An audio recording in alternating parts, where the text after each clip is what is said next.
सुनिए डॉक्टर श्याम सुंदर पराशर जी के अनमोल वचन। इस कथा में आप लोग इस सुंदर भजन को सुनिए और अपने मन को प्रसन्न कीजिए।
केंद्र सरकार की जय।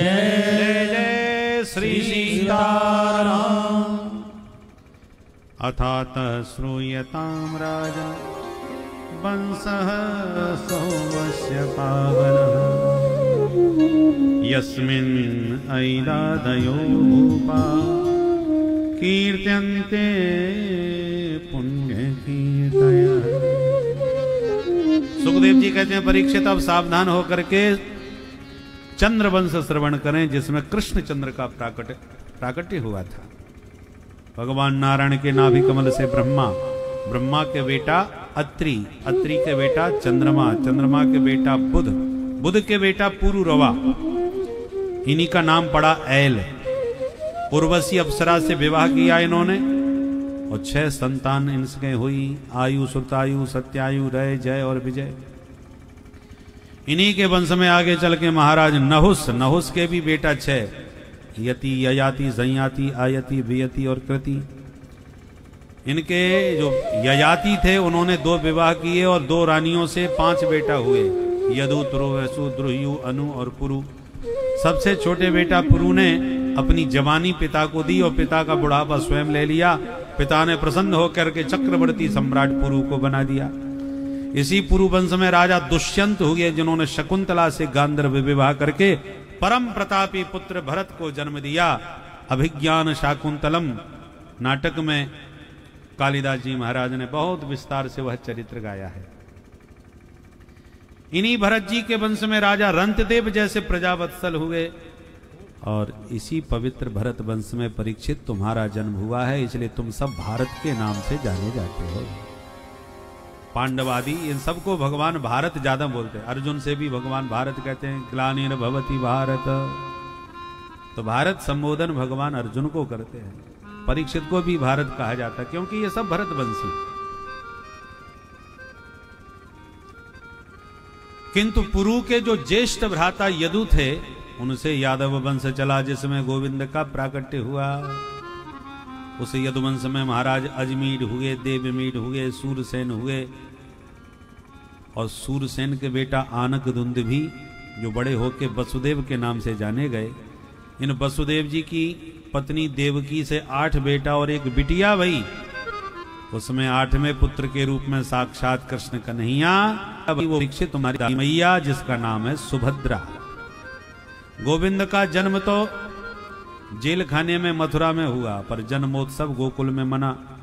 4 वर्ष गोकुल में बाल लीलाएं करी, फिर आ गए मथुरा, फिर वृंदावन आए गए और फिर 6 वर्ष तक वृंदावन में रास रचा करके दिव्य लीलाएं करी, फिर आ गए मथुरा। मथुरा में 11 वर्ष के कन्हैया ने मामा कंस को मार के 14 वर्ष तक मथुरा में वास किया। उसके बाद जरासंध के आक्रमणों के कारण भाग गए रणछोर बन के द्वारका।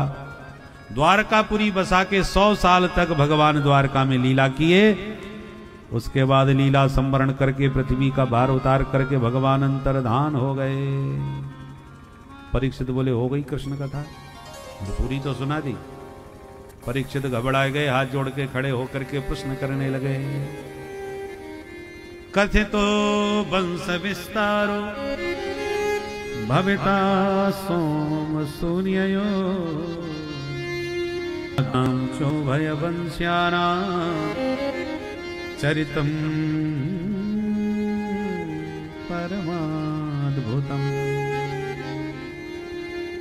महाराज आपने सूर्य और चंद्र वंश की वंशावली बहुत विस्तार से सुना। भवता सोम सूर्य, पर जब मेरे प्यारे प्रभु की चर्चा आई तो आपने इतनी चटपटी, इतनी जल्दी फटाफट क्यों कर दी? ऐसे काम नहीं चलेगा। मैंने राम कथा इसलिए संक्षिप्त सुनी ताकि कृष्ण कथा विस्तार से सुन सकूं। आप तो कृष्ण कथा भी और राम कथा दोनों को चटपट कर गए। मैं जानना चाहता हूं कि परम धर्मशील यदुवंश में प्रभु का प्राकट्य किस प्रकार हुआ, क्योंकि कृष्ण कथा भवरोगी की मधुर दवा है, जिसको पीने से भवरोग जन्म मरण का मिट जाता है।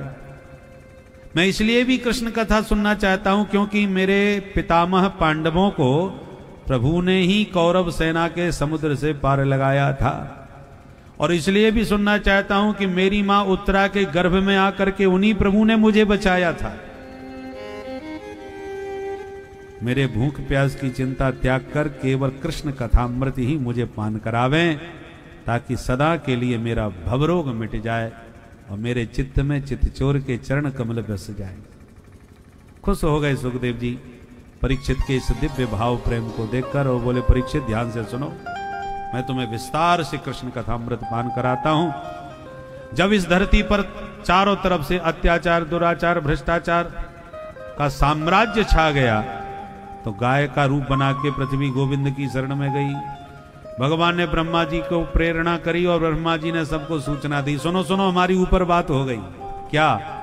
बोले वसुदेव गृहे साक्षात भगवान पुरुषः परः जनिष्यते तत्प्रियार्थम संभवन्तु सुरस्त्रियः। वसुदेव जी के घर में मथुरा मंडल में प्रभु बहुत शीघ्र प्रकट होने वाले हैं, और अकेले अकेले नहीं आ रहे। जनिष्यते तत्प्रिया, उनकी प्राण प्रिया भी उनके साथ में पधार रही हैं वृषभानुनंदिनी राधा रानी के रूप में। तो आप लोग भी अकेले मत चलना, अपनी अपनी देवियों को साथ में लेके जुगल जोड़ी से पहुंचो। फिर तो देवी देवता विविध रूपों में मथुरा मंडल में प्रकट होकर के प्रभु के स्वागत की तैयारी करने लगे। मथुरा के राजा महाराज उग्रसेन बड़े ही धर्मात्मा, पर दुर्भाग्य से बेटा हो गया दुष्टात्मा, नाम है कंस। इतना दुष्ट दुराचारी कि एक दिन बाप को ही उठा के जेल में पटक के जबरदस्ती सिंहासन पर बैठ गया। बोला तुम बुढ़े हो गए, तुम कुर्सी छोड़ना ही नहीं चाहते, तुम्हारे मरने की मैं कब तक प्रतीक्षा करूं, हटो यहां से। जेल में डाल के राजा बन गया मथुरा का। पर समाज के लोग जान गए कि ये बड़ा पापी है, इसने अपने बाप को ठिकाने लगा दिया, बाप से सिंहासन छीन लिया। तो अपनी छवि सुधारने के लिए कंस ने क्या किया, अपनी चचेरी बहन देवकी का बड़े धूमधाम से विवाह किया, और इतना दान दहेज दिया कि देखने वाले दंग रह गए कि इतनी सुंदर शादी हमने नहीं देखी। और जब विदाई की घड़ी आई तो आंसू भर भर के रोने लगा बहन की विदाई में, तो लोग भी भावुक होने लगे। जनता तो थोड़े में ही भावुक हो जाती है। महाराज का हृदय कितना कोमल है, देखो देखो, देखने में ऊपर से कठोर लगते हैं पर दिल से बहुत कोमल हैं, जैसा है। कंस ने और ज्यादा नाटक दिखाया। देवताओं ने देखा ये बड़ा नौटंकी दिखा रहा है, भोली भाली जनता को उल्लू बना रहा है, इसकी पोल अभी खोलते हैं। सो आकाशवाणी कर दी, अस्यास्त्वामष्टमो गर्भो हंतायाम बहसे बुध। ए मूर्ख कंस, इसी देवकी का 8वां लाल तेरा बनेगा काल। सुनते ही कंस की आंख हो गई लाल, निकाल के तलवार भगनी महंत मारब्ध खड्ग पाणी कुचे कचे ग्रहित। तुरंत अपनी बहन के केस पकड़ के धरती पर पटक के तलवार निकाल के जो प्रहार करना चाहा मारने को, वसुदेव जी ने हाथ पकड़ के समझाया, महाराज क्या कर रहे हैं आप, विवाह के अवसर पर अपनी बहन का वध करेंगे तो वो काला कलंक लगेगा, जिंदगी में नहीं धुलेगा। पर जनता सब जान गई ना, दुष्टी अभी रो रहा था, अब उसी बहन को मारने के लिए खड़ा हो गया। देवता यही तो चाहते थे। पोल पट्टी खुल गई, सारा पाखंड उजागर हो गया। वसुदेव जी ने कहा सुनो, होश में काम लो, जोश में सब बात बिगड़ जाती है। तुम्हारा काल देवकी नहीं देवकी नंदन है। तो महाराज मैं आपको वचन देता हूं, पुत्रान समर्पयिष्येष्या, इस देवकी के सारे बच्चे मैं तुम्हें सौंप दूंगा, तुम्हें जो अच्छा लगे करना। कंस को यह बात समझ में आ गई, देवकी बिचारी मुझे क्या मारेगी, देवकी नंदन से खतरा है। तो ठीक है, मैं भी तुम्हें विश्वास दिलाता हूं कि जब तक 8 बच्चे नहीं हुए तब तक तो तुम दोनों को मेरे पास रहना पड़ेगा।